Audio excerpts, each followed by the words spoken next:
Je ne suis pas du tout un défenseur des Nations Unies. Alors pour moi, Nations Unies, c'est États-Unis. Ils collaborent plus avec CIA ou l'UNESCO. Ça, c'est clair et net. Deuxièmement, ce que j'ai attendu, c'est la Volapük et Espéranto. Ça, c'est pas du tout la même chose. Alors, dans l'époque de De Gaulle, un liste espérantiste, il ne peut pas se présenter. Ça, c'est sûr et certain. Aujourd'hui, on voit que ça existe.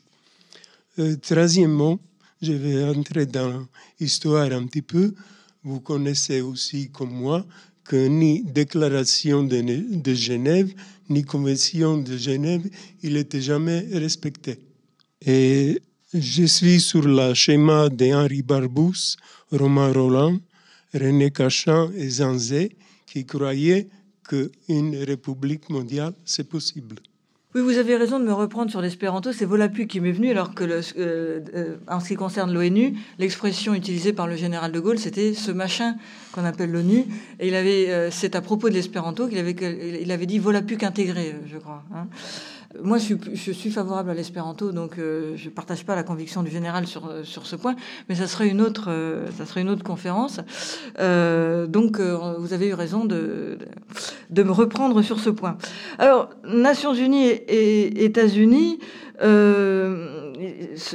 cette appréciation me semble un peu exagérée et assez fausse, parce que, comme je vous le disais tout à l'heure, le quotidien de l'ONU, c'est l'adoption de traités et de règles dans le cadre de l'Assemblée générale de l'ONU, au sein de laquelle les États-Unis n'ont qu'une voix parmi 193, et où d'ailleurs ils sont régulièrement mis en minorité, ce qui n'empêche pas l'ONU d'avancer au quotidien sur tout ce qui s'appelle les programmes humanitaires, alimentaires, que les États-Unis cherchent à torpiller en permanence, mais ils n'y parviennent pas parce qu'ils sont une voix parmi 193.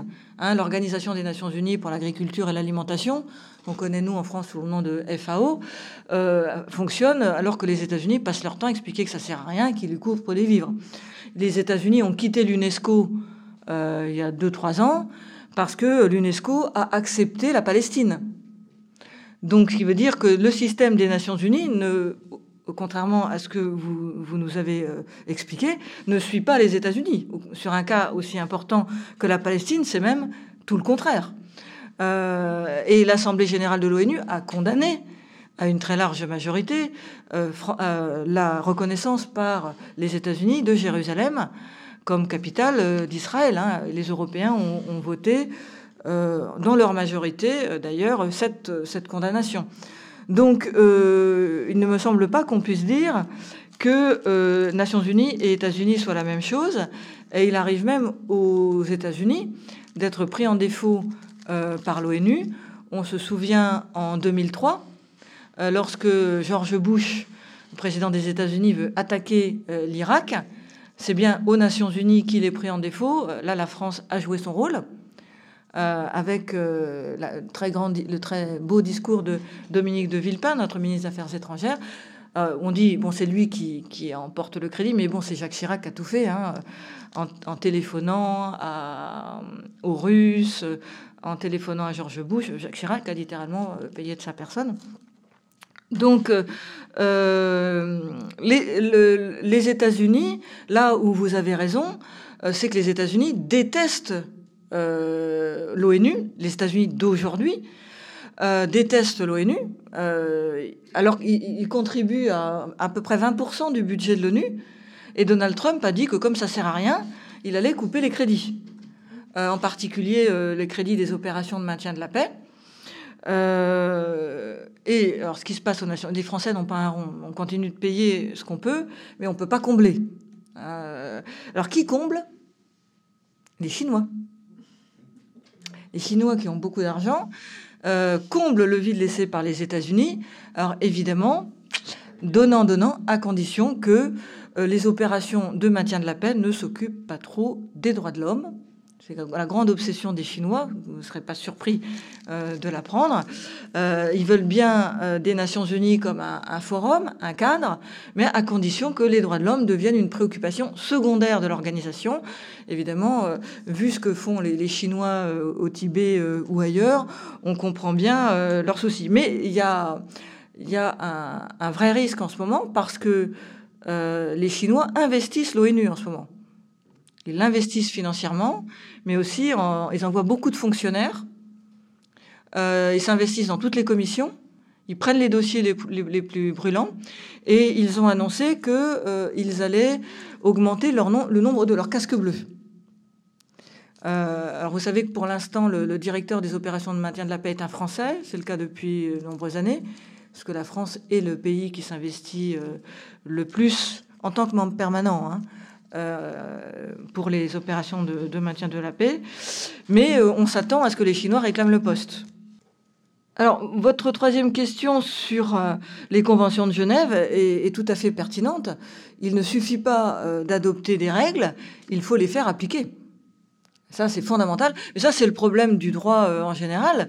En France, on adopte parfois des lois, je ne sais pas, sur les droits des handicapés ou sur les droits des femmes, qui font pleurer ceux qui les lisent, mais concrètement, l'application n'est pas là. Donc, le droit et l'application du droit, c'est un problème éternel. Je crois que Kant a écrit des choses là-dessus. Il faudrait que ce qui est juste soit fort et que ce qui est fort soit juste. Bon, voilà, je crois que c'est Kant qui a dit ça, non? Bon, on vérifiera pour la prochaine fois. Alors, en droit international, c'est encore plus compliqué qu'en droit interne, parce que, bon, dans un pays comme la France, quand le droit est violé, normalement, vous allez au tribunal de Versailles et le juge est en situation de vous rendre raison, parce qu'il y a un état de droit, que les juges ont une autorité. Mais en droit international, c'est plus compliqué parce que les États sont souverains.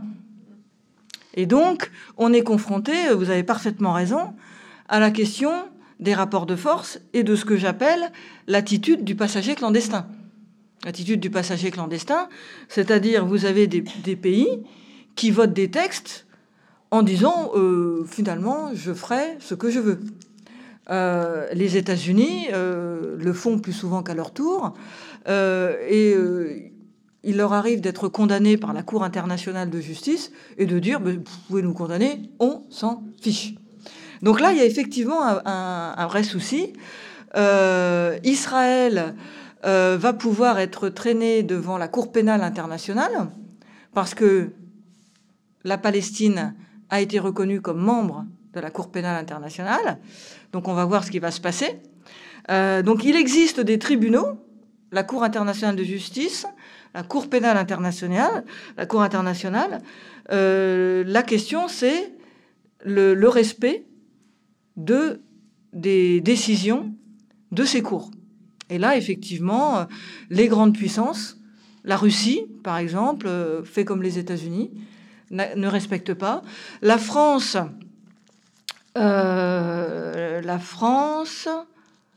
je sais que la France, alors je ne sais pas pour la Cour internationale de justice, mais je sais que la France respecte la Cour européenne des droits de l'homme, par exemple, qui est la Cour du Conseil de l'Europe, qui siège à Strasbourg. Et par exemple, la France est régulièrement condamnée, par exemple, pour la lenteur de ses procédures judiciaires, qui parfois peuvent durer plusieurs années. On a été condamné récemment pour torture. C'était une personne qui avait été arrêtée par la police. C'était un trafiquant de drogue. Et l'interrogatoire avait un peu mal tourné. Les policiers avaient dit, mais de toute façon, c'est un trafiquant de drogue. Les avocats avaient dit, trafiquant de drogue ou pas, on ne tape pas sur les gens. Il avait été blessé, ça avait été constaté. Vous savez qu'en France, il est très compliqué de faire condamner un policier. On le voit aujourd'hui avec la répression, je dis bien le mot, la répression du mouvement des Gilets jaunes. Et donc, ce monsieur avait porté l'affaire devant la Cour européenne des droits de l'homme. La France a été condamnée et la France a payé des dommages et intérêts, donc a respecté l'arrêt, et on a payé des dommages et intérêts à ce monsieur. Il y aura probablement des procédures après les Gilets jaunes, hein, puisque les tribunaux n'ont pas l'air... voilà. Donc, il appartient aux citoyens de pays comme le nôtre d'obtenir que nous montrions l'exemple, hein, déjà que la France montre l'exemple, et puis qu'elle se fasse la porte-parole sur la scène internationale du respect du droit. En ce moment, malheureusement, c'est pas le cas. Hein. Et ça, c'est un enjeu. Je trouve que les citoyens... Il faut dire qu'on est préoccupé par plein de choses. On a beaucoup à faire en ce moment. Mais les citoyens ne se mêlent peut-être pas assez de ces enjeux-là. Mais on devrait encourager la France, par exemple, à critiquer, enfin demander à ce que les États-Unis respectent l'accord sur l'Iran, par exemple. Sur le fonctionnement de l'ONU, d'abord le rôle des ambassadeurs, il y en a donc 193 ou je ne sais pas combien, le rôle dans les deux sens, comment ça fonctionne? Et ensuite, une autre question, l'envoi des casques bleus, donc vous avez expliqué des cas de figure, mais comment se fait la décision d'envoyer les casques bleus quelque part? Je pense que c'est intéressant de comprendre. Et ensuite, vous avez évoqué au début, 1974, la création du G7. G7, on va en avoir un bientôt à Biarritz. Et vous avez expliqué que c'était Valéry Giscard d'Estaing qui avait mis en place ce club de pays industriels sous l'argument de la crise pétrolière. Or, s'il y a bien un pays qui n'est pas pétrolier, c'est bien la France. Et justement, les autres pays producteurs, vous avez cité l'OPEP, ça veut dire que l'OPEP était si faible que ça? Enfin, comment ça s'est passé, cette histoire en 1974? Parce que depuis, on a des G7 régulièrement qui ne sont plus liés à la crise pétrolière. Donc, à l'origine, c'est quand même très surprenant, cette explication de la création du G7. Oui, vous avez raison. Alors, vous pouvez vous reporter, bien sûr, à ce qui a été brillamment écrit dans le Monde diplomatique, mais en fait, si vous vous souvenez de la chronologie des événements, les pays producteurs de pétrole se regroupent et ils créent l'Organisation des pays exportateurs de pétrole, et ils décident de se concerter pour non seulement contrôler la production, mais fixer les prix. Alors qu'avant, vous vous souvenez, c'était les grandes multinationales anglo-iraniennes et tous ces trucs-là qui fixaient les prix, ce qui fait qu'on était dans la situation où c'était le consommateur qui imposait le prix au producteur. Et donc, le G7, à l'origine, c'est les consommateurs qui veulent réagir à une augmentation du prix du pétrole qu'ils ne contrôlent pas. Et donc, ils veulent se concerter, non pas pour imposer des choses à l'OPEP parce qu'ils ne le peuvent pas, mais pour voir s'ils peuvent organiser ou repenser ou reconfigurer leur stratégie énergétique, économique, en éventuellement se soutenant les uns les autres. Alors, le mot club est très bien adapté parce que c'est informel. Ils se réunissent comme ça, c'est-à-dire à la fin, il y a un communiqué. Mais il n'y a pas d'institution permanente avec un siège du G7. C'est vraiment un club de potes, un club de riches. Hein, je crois que c'est comme ça que l'a désigné le monde diplomatique à l'époque. Un club de riches autoproclamés. Et qui, à partir de là, va adopter des directives sur l'économie mondiale. C'est-à-dire à partir du problème du pétrole, les pays du G7 qui vont devenir le G8... puis après le G20, vont dire, ce serait bien que sur, par exemple, la dette du tiers-monde, le FMI aille proposer des plans de développement basés sur le libre-échange, par exemple. Ce serait bien que la question de la crise monétaire, puisqu'il y avait aussi, souvenez-vous, 71, c'est aussi le moment du dollar yo-yo. C'est le moment où les Américains décident de supprimer la parité or du dollar, toutes les monnaies se mettent à flotter, et on rentre dans un système flottant, de monnaie flottante. Donc ils vont se concerter sur les monnaies. Alors le problème, c'est que alors ils n'ont pas d'autorité au sens où ils peuvent pas dire au reste de la planète, vous êtes obligés à partir de demain de privatiser vos compagnies d'assurance, par exemple. En revanche, ils vont adopter une résolution disant qu'ils estiment que la privatisation du secteur de l'énergie, que la privatisation des banques est la seule solution pour résoudre la crise énergétique mondiale. Bon. Alors, vous êtes un pays africain, vous avez besoin d'argent, vous frappez à la porte du FMI, le FMI vous dit, mais je vous en prie, asseyez-vous. Bon, on va vous prêter de l'argent, mais alors, le G7 a dit que si vous vouliez de l'argent, il faudrait que vous privatisiez votre secteur économique, que vous fassiez du libre-échange, et voilà. Donc c'est comme ça. Alors parce que parfois vous avez des journalistes de mauvaise foi ou des intellectuels de droite, disons-le, qui disent ah oui mais c'est faux de dire que le G7 régente la planète. Alors c'est faux dans le sens où c'est pas un gouvernement qui adopte des règles obligatoires, mais c'est vrai dans le sens où ils sont tellement puissants, ils ont un tel caractère prescripteur que ce qu'ils disent se retrouve de facto appliqué. Donc, club de riches autoproclamé, c'est vraiment... Alors, vous savez que à l'ONU, il y a le groupe des 77 qui regroupe les pays, ce qu'on appelait l'ancien tiers-monde, avec la Chine, qui se réunissent pour essayer de faire avancer les intérêts des pays dits du tiers-monde. Alors c'est pour ça, c'est une remarque que fait régulièrement Maurice Lemoine, quand il dit méfions-nous de l'expression communauté internationale. Parce que quand on dit la communauté internationale est mécontente de Vladimir Poutine, par exemple, eh bien c'est peut-être 3-4 pays, en général occidentaux, alors que le groupe des 77, lui, a affirmé sa solidarité avec la Russie, pour prendre cet exemple. Je ne sais plus pourquoi je disais ça, mais bon. Voilà. Donc, et ça me fait penser, il y a 2 ans, vous savez, le président de l'Assemblée générale de l'ONU est élu tous les ans. C'est un mandat d'1 an. Donc là, il y a un État, une voix.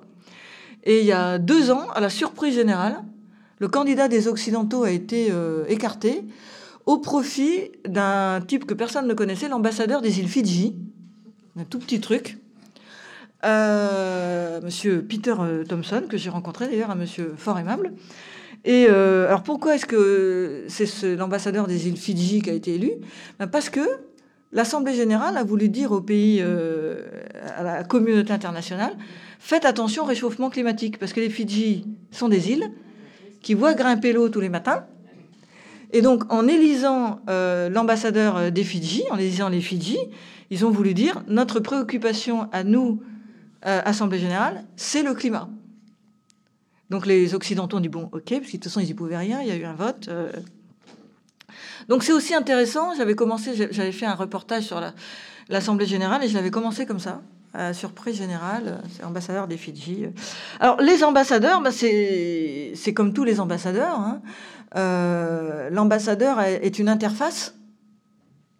Pour une fois, le mot est vrai, parce qu'on met interface à toutes les sauces aujourd'hui. Dans le vocabulaire mondialisé, vous avez des interfaces, de la gouvernance, des feuilles de route, voilà, des actions de terrain. Voilà. Bon, là, c'est vrai, le mot interface est justifié parce que l'ambassadeur est à la fois le porte-parole de son gouvernement et celui qui transmet à son gouvernement ce qu'il entend à l'ONU. Donc, un ambassadeur est un porte-parole, mais il est censé faire remonter, comme on dit, par ce qu'on appelle les télégrammes diplomatiques. J'étais étonnée d'apprendre que ça existe toujours, parce que ça fait très, on imagine Chateaubriand. Je discutais avec l'ambassadeur de France, il me disait si, on envoie toujours des télégrammes. Mais bien sûr, maintenant, c'est des télégrammes électroniques qui sont cryptés. C'est très mystérieux, tout ça. Et donc, l'ambassadeur fait remonter... Alors, quand l'ambassadeur est bon, non seulement il défend bien les positions de son pays, mais il avertit aussi, chez nous c'est le Quai d'Orsay, attention, il y a tel sujet qui monte, il serait bon qu'on se positionne. Voilà.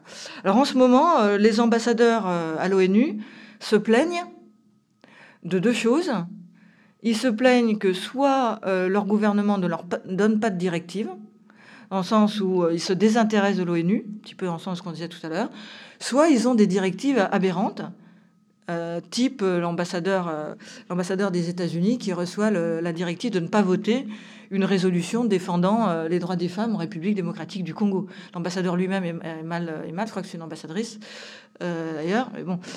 Donc les ambassadeurs se plaignent beaucoup qu'ils n'ont pas ils sont un peu livrés à eux-mêmes. Ils n'ont pas de véritable directive politique avec une vision. Ouais, c'est un peu la navigation à vue.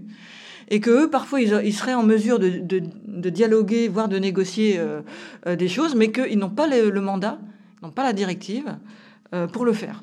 Donc, ils votent, mais sur mandat. C'est pas l'ambassadeur du Royaume-Uni qui décide de la position du Royaume-Uni. C'est Londres qui dit à son ambassadeur, vous allez voter telle ou telle chose. Donc c'est l'ambassadeur qui vote au nom de son gouvernement. Alors les séances sont publiques, vous pouvez aller sur le site internet de l'ONU, vous voyez les votes. Ouais, donc ils votent à main levée en général. Donc en ce moment, le vide politique est très important. C'est-à-dire que l'ONU tourne un peu à vide, dans le sens où vous n'avez pas de grandes pensées, de grandes visions qui entraîneraient la discussion. On va ponctuellement faire avancer certains dossiers, pas d'autres.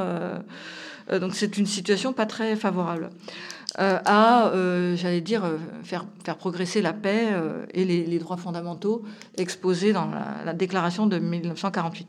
Alors les opérations de maintien de la paix, les fameux casques bleus, sont décidées par le Conseil de sécurité, puisque ça concerne le maintien de la paix. Alors, en général, c'est un pays qui saisit le Conseil de sécurité. C'est pas forcément un pays membre. Parce que donc, au Conseil de sécurité, vous avez 5 membres permanents.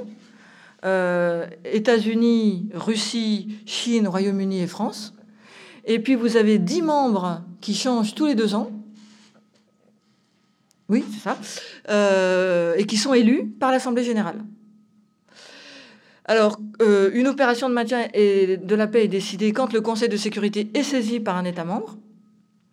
À partir de là, un pays prend ce qu'on appelle la plume et va proposer au Conseil une résolution. Sur les dossiers africains, c'est souvent la France, mais pas systématiquement, mais souvent. En particulier parce que, on l'a vu dans l'actualité, on paye le prix du sang. 24 soldats français sont morts au Mali depuis 2013. Donc voilà, faut le rappeler aussi de temps en temps que nous on va on nous donne parfois des leçons, mais bon, qu'ils y aillent aussi. Ensuite, la résolution est discutée et le nœud, c'est la définition du mandat. La définition du mandat, parce qu'il faut que le mandat soit crédible, c'est-à-dire qu'on ne fixe pas à l'opération de maintien de la paix des objectifs inaccessibles. Parce que le maintien de la paix, ça veut dire quoi? S'interposer entre les belligérants, aller, ou comme c'est le cas maintenant en République démocratique du Congo, aller au contact des milices. Est-ce que ça veut dire organiser les discussions entre les personnes, entre les parties prenantes? Est-ce que ça veut dire parce que ça arrive parfois, du pur humanitaire? Des casques bleus qui distribuent des sacs de riz. Bon, voilà. Donc la grosse bataille, c'est la définition du mandat, avec parfois des cas où les conséquences sont tragiques. Exemple, le Rwanda. Il y avait une opération de maintien de la paix au Rwanda. Le problème, c'est que le mandat avait été ramené à néant, c'est-à-dire que la MINUAR, la mission d'interposition des Nations Unies au Rwanda, n'avait pas la possibilité de s'interposer face aux génocidaires. Parce que le mandat évoquait des massacres et pas un génocide. Notamment parce que les États-Unis ont empêché l'utilisation du mot génocide. Parce que quand le mot génocide est prononcé aux Nations Unies, ça s'appelle appuyer sur le bouton rouge, c'est-à-dire il y a une obligation d'intervention immédiate. Les États-Unis ne voulaient pas qu'il y ait une opération, qu'il y ait une intervention, parce qu'ils venaient de subir un échec en Somalie, Mogadiscio, en 1992. Donc, les casques bleus étaient présents, mais n'avaient aucun mandat d'intervention. Donc ils ont fini par regarder se produire les massacres. D'ailleurs, le général commandant l'opération est un Canadien qui est le général Roméo Dallaire, a écrit ses mémoires. Il est traumatisé, il est sous Tranxène depuis cette époque-là, parce que il a abandonné des gens qui étaient venus se mettre sous la protection de la Minuar. Il est parti, il les a laissés, ils sont tous morts. Donc la définition du mandat est extrêmement importante. C'est important aussi de savoir sur le Rwanda, quand on parle aujourd'hui de la responsabilité de la France. La France est allée avec Turquoise. Mais ça, c'est dans ce cadre-là. C'est dans le cadre où la Minuar a été bloquée par les États-Unis. Les Français ont dit on y va. On va sécuriser une zone. Les Américains ont dit bon, allez-y, faites ce que vous voulez. Puis après, il s'est passé avec Turquoise ce qui s'est passé. Il y a beaucoup à dire sur Turquoise. Mais voilà, il faut remettre. Donc, la définition, il faut que le mandat soit crédible. Et la difficulté aujourd'hui, si on prend des pays comme le Mali, puisque vous avez la mission multidimensionnelle des Nations Unies au Mali, la MINUSMA, c'est que parfois on envoie des casques bleus dans des pays où il n'y a pas de paix à maintenir. C'est-à-dire là où les casques bleus, qu'est-ce qu'ils font au Mali? Ils sont là pour maintenir la paix, mais il n'y a pas la paix au Mali. Il faudrait déjà que la guerre soit... il faudrait déjà que la guerre... Les trois quarts du Mali sont traversés par des groupes de djihadistes, toutes sortes de terroristes, de trafiquants de toutes sortes, de drogue, les villes, certaines villes sont dirigées par des djihadistes. L'État est absent. Donc la MINUSMA, elle est là, elle se balade de temps en temps, de village en village. En plus, vous savez, c'est la guerre de Rézou. C'est-à-dire, les djihadistes vont de village en village. Quand ils se voient arriver la MINUSMA, ils se tirent. Ils vont dans le désert, ils vont se planquer dans le désert, puis après ils reviennent. C'est pour ça qu'il y a eu cette opération de sauvetage. C'est parce qu'on a eu peur que les otages soient emmenés dans le désert et puis qu'après on les perde. Donc le président a décidé, on fait comme s'il n'y avait pas d'intention politicienne, mais il a décidé d'intervenir rapidement pour éviter que les otages, parce qu'une fois qu'ils sont partis, alors là... Ils sont monnaie d'échange, parce que c'est toutes sortes de trafics. Donc là, on rejoint notre problématique de tout à l'heure. Il y a un vide politique. On a l'outil opération de maintien de la paix. On n'a pas forcément l'outil politique qui va permettre de définir une vision de ce que serait la stabilisation, par exemple, du Mali, pour que la MINUSMA soit efficace. Pareil pour la MINUSCA en Centrafrique. Indépendamment, je ne parle même pas de la question des moyens, savoir s'il y a assez de casques bleus, etc. C'est de la question du mandat. Les gars, ils se retrouvent parachutés dans des situations complètement instables, des pays où l'État est inexistant, et puis ils se font tirer comme des lapins. Il y a 150 morts dans la MINUSMA. 150 casques bleus qui sont morts. Alors, non, les militaires français sont présents par milliers. Et ça 4 000, se marche. il y a un peu plus de 4 000 soldats français dans le Sahel. Et pourquoi ce sont des militaires français alors qu'il y a effectivement la présence de casques bleus dont c'est le rôle. Donc c'est pour ça que je dis ils doivent se marcher sur les pieds. Alors en fait, les Nations Unies sont présentes dans certains pays, comme par exemple le Mali, mais elles ne le sont pas en termes d'opération de maintien de la paix, par exemple au Burkina Faso, où elles ne le sont plus. À ma connaissance, en Côte d'Ivoire. La présence française, la présence militaire de la France est plus large, puisque nous, à l'origine, c'était au Mali avec l'opération Serval, déclenchée en 2013, mais depuis depuis 2014, c'est l'opération Barkhane, qui fait qu'on intervient sur 5 pays, Niger, Burkina, Mali, Mauritanie, et il m'en manque un. C'est pas grave, ça va revenir. C'est pas grave, ça va me revenir. Et que on essaie de coordonner par un groupe qu'on vient de créer, qui est le G5 Sahel, les 5 pays de la région, pour mobiliser leurs propres forces. Et nous, on intervient en appui. Donc on n'est pas dans une logique de se marcher sur les pieds, on est plutôt dans un dispositif complémentaire, sachant que l'armée française a la plénitude de toute la palette d'activités. La MINUSMA, elle est là pour faire du maintien de la paix. L'armée française est une armée, c'est-à-dire y compris offensive. La MINUSMA, normalement, les opérations de maintien de la paix n'ont pas d'aspect offensif. Ils sont là défensifs et interposition, l'armée française peut mener des opérations offensives, alors suivant le droit international, avec l'accord des pays. Voilà. Serval, on est intervenu à la demande du gouvernement malien. Bon, la demande a été rédigée au Quai d'Orsay. Bon, voilà. Mais n'empêche que, voilà, ils étaient un peu affolés. Mais n'empêche que le droit international a été respecté, parce que sinon ça s'appelle une agression. Donc oui, il y a presque 5000 soldats français. Donc on est presque à 30 morts, là. Et alors, les casques bleus, je vous dis 150 morts. Hein, mais la MINUSCA, je ne sais plus à combien ils sont de morts. Hein. Et là, c'est le problème, je vous dis, c'est un problème politique. Alors, au mois de juin, le mandat de la MINUSMA va être renouvelé au Conseil de sécurité. Et les États-Unis commencent à dire que de toute façon, ça ne marche pas, c'est un échec, c'est inefficace.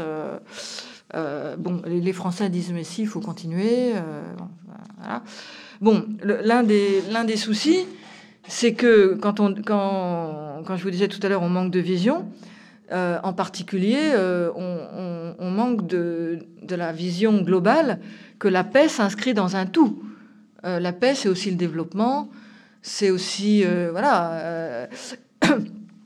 Or, des pays comme le Mali, comme le Niger, le Burkina, c'est des pays qui sont sous les fourches codines du Fonds monétaire international, c'est-à-dire libre-échange, qu'au monde diplo, on appelle les médicaments qui tuent, les accords de partenariat économique et toutes choses qui, à notre sens, les plongent dans la misère.